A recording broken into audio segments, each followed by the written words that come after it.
गुजरात में कांग्रेस का चेहरा और पाटीदार नेता हार्दिक पटेल ने कांग्रेस का हाथ छोड़ दिया है। अब सवाल ये है कि हार्दिक के जाने से पार्टी को कितना बड़ा नुकसान उठाना पड़ सकता है। तो वहीं अब कांग्रेस के कई नेताओं ने भी हार्दिक की पोल खोलनी शुरू कर दी है। तो अब क्या लग रहा है हार्दिक पर आरोप, देखते हैं ये रिपोर्ट। गुजरात पाटीदार आंदोलन से चमके हार्दिक पटेल और बीजेपी के बीच हमेशा 36 का आंकड़ा रहा है, लेकिन अब उन्हें बीजेपी की नीतियां और काम काफी रास आ रहे हैं। शायद यही वजह है कि कांग्रेस से इस्तीफे के बाद उन्होंने बीजेपी का गुणगान शुरू कर दिया है। कयास ये भी है कि हार्दिक अब भगवा झंडा थाम सकते हैं। हार्दिक पटेल ने बुधवार को कांग्रेस का साथ छोड़ दिया, जिसके बाद अब कांग्रेस ने भी हार्दिक की पोल खोलने का काम शुरू कर दिया है।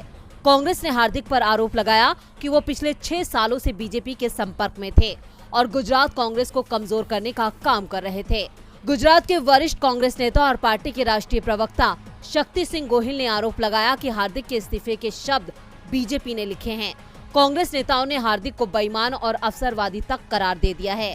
कांग्रेस के राष्ट्रीय प्रवक्ता शक्ति सिंह गोहिल ने पटेल पर व्यक्तिगत फायदे के लिए अपने पाटीदार समुदाय को धोखा देने का आरोप लगाया है, जबकि राज्य कांग्रेस प्रभारी रघु शर्मा ने कहा कि हार्दिक बीजेपी से मिले हुए थे, उनमें अनुशासन की कमी थी।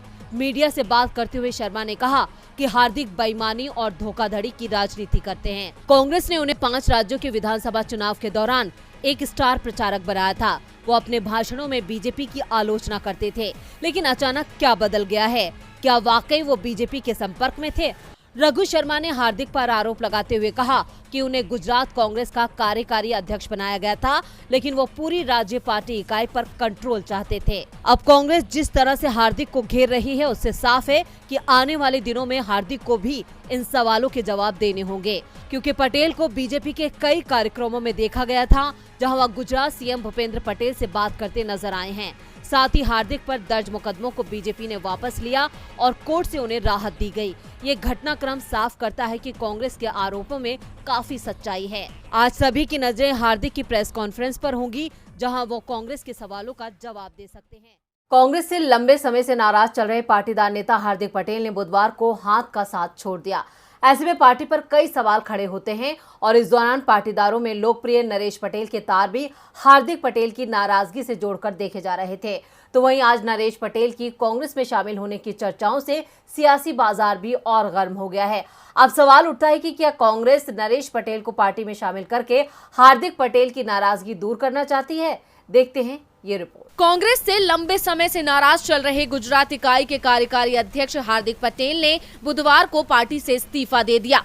उन्होंने कहा कि अब वो गुजरात के लिए काम कर पाएंगे। हालांकि पटेल कांग्रेस से क्यों नाराज थे, इस पर खुद पाटीदार नेता कह चुके हैं कि उन्हें परेशान किया जा रहा था। लेकिन इस दौरान पाटीदार नेता नरेश पटेल का भी नाम सामने आता रहा, जिसके तार पटेल की नाराजगी से जोड़कर देखे जा रहे हैं। दरअसल हार्दिक पटेल ने कहा था कि पाटीदार नरेश पटेल कांग्रेस में शामिल हो जाएं तो उनकी नाराजगी दूर हो जाएगी, लेकिन पार्टी में शामिल होने की नरेश पटेल की शर्त पर कांग्रेस में असमंजस रहा। हालांकि गुजरात विधानसभा चुनाव से पहले कांग्रेस आदिवासी, दलित, अल्पसंख्यकों के साथ साथ पाटीदार मतदाताओं को भी साधने का प्रयास कर रही है, लेकिन चुनाव से ठीक पहले हार्दिक पटेल के पार्टी छोड़ देने से पाटीदार मतदाताओं पर फर्क पड़ सकता है।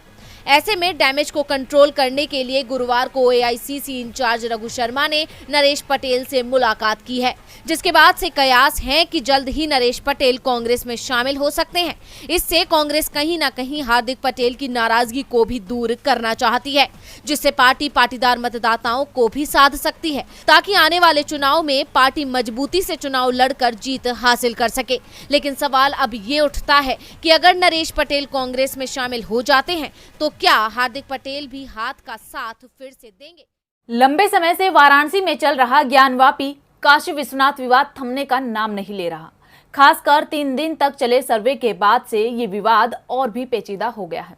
इस मुद्दे पर दोनों समुदाय के बीच बहस तेज हो गई है, लेकिन जिस विवाद पर देश के 2 समुदाय आमने सामने हैं, ऐसे में भारत जोड़ो का नारा देने वाली कांग्रेस ने अभी तक चुप्पी क्यों साध रखी है?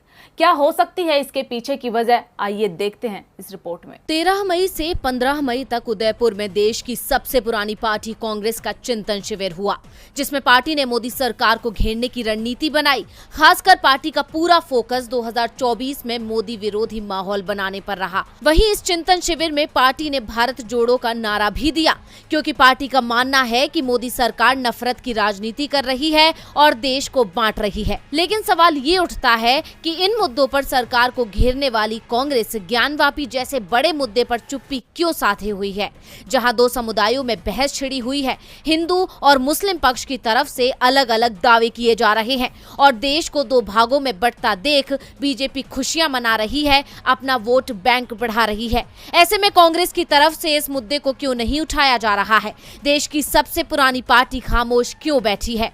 क्या कांग्रेस अब सेफ राजनीति करना चाहती है? क्या कांग्रेस भी बीजेपी की तरह बहुसंख्यकों पर फोकस करना चाहती है? क्या पार्टी को डर है कि अगर वो इस विवाद में अपना पक्ष रखती है तो हिंदू पक्ष उससे नाराज हो सकता है?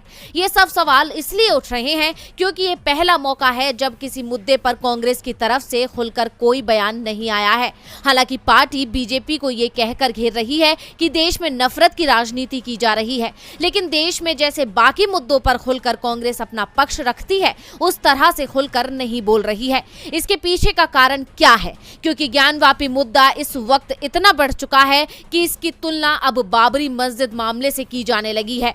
ऐसी स्थिति में पार्टी की खामोशी चुभ रही है, जबकि हर दूसरे मुद्दे पर कांग्रेस सरकार के खिलाफ मोर्चा खोलती नजर आती है, अब वो चाहे महंगाई हो या बेरोजगारी। बीते दिन ही कांग्रेस के पूर्व अध्यक्ष राहुल गांधी ने भारत की तुलना श्रीलंका से की थी। राहुल ने एक तस्वीर साझा की थी जिसमें साल 2017 में जो श्रीलंका के हालात थे, कमोवेश वही हालात भारत के 2021 में थे। इसी को लेकर राहुल गांधी ने मोदी सरकार को अलर्ट किया था। लेकिन वही ज्ञानवापी विवाद पर कांग्रेस की चुप्पी अपने आप में बड़ा सवाल है। क्या अब कांग्रेस हिंदू वोटर्स को लुभाने के लिए इस मुद्दे पर कुछ भी बोलने से बच रही है? खैर, इन सवालों के जवाब दे पाना मुश्किल है, लेकिन इस मुद्दे पर कांग्रेस का बोलना बेहद जरूरी है, क्योंकि सिर्फ इशारों में बीजेपी की इस नीति की आलोचना करना काफी नहीं होगा। इसके लिए देश की सबसे पुरानी पार्टी को खुलकर आगे आकर मोर्चा संभालने की जरूरत है। महंगाई से जूझ रही देश की जनता को एक और बड़ा झटका लगा है। सरकार ने एलपीजी गैस के दामों में इजाफा किया है। घरेलू के साथ साथ कमर्शियल सिलेंडर के दाम भी बढ़ा दिए गए हैं, जिससे लोगों का स्वाद खराब होने के साथ साथ घर का बजट भी बिगड़ गया है। यहां तक कि अब महंगाई को लेकर ऐसी रिपोर्ट सामने आई है जिससे लोगों के माथे पर शिकन पड़ने लगी है। देखते हैं ये रिपोर्ट। देश में महंगाई 7वें आसमान पर पहुंच गई है। तेल से लेकर खाने की चीजों के दाम लगातार बढ़ते जा रहे हैं। दालों ने लोगों का दम निकाल दिया है, वहीं रसोई गैस सिलेंडर की कीमतों ने स्वाद बिगाड़ दिया है। जी हां, आज एक बार फिर से एलपीजी गैस के दामों में इजाफा कर दिया गया। घरेलू एलपीजी सिलेंडर के दाम में 3 रुपए 50 पैसे प्रति सिलेंडर और कमर्शियल सिलेंडर के दाम में 8 रुपए प्रति सिलेंडर बढ़ा दिए गए। बताया जा रहा है कि दिल्ली में अब घरेलू सिलेंडर की कीमत 1003 रुपए हो गई है, वहीं कमर्शियल सिलेंडर की कीमत 2354 रुपए हो गई है। कीमतों में बढ़ोतरी का यह सिलसिला लगातार जारी रहा है। इससे पहले 8 मई को घरेलू गैस की कीमतों में 50 रुपए प्रति सिलेंडर का इजाफा किया गया था। यह आंकड़े बता रहे हैं कि देश में महंगाई बेलगाम हो गई है और अब इससे राहत मिलने की कोई उम्मीद नहीं है, क्योंकि इंडिया रेटिंग्स एंड रिसर्च ने एक रिपोर्ट जारी की है जिसमें कहा गया है कि पूरे वित्त वर्ष के दौरान औसत महंगाई 9 साल के उच्चतम स्तर पर 6.9% रह सकती है। बढ़ती महंगाई को काबू में करने के लिए आरबीआई रेपो रेट में 0.75% की बढ़ोतरी कर सकता है। रिपोर्ट में ये भी कहा गया है कि नीतिगत दरों में बढ़ोतरी और घरेलू बाजार से विदेशी निवेशकों की लगातार पूंजी निकासी के कारण रुपए पर दबाव बना रहेगा। इंडिया रेटिंग्स एंड रिसर्च की ये रिपोर्ट लोगों की चिंता बढ़ाने वाली है, क्योंकि अब इस साल उन्हें महंगाई से कोई राहत नहीं मिलेगी।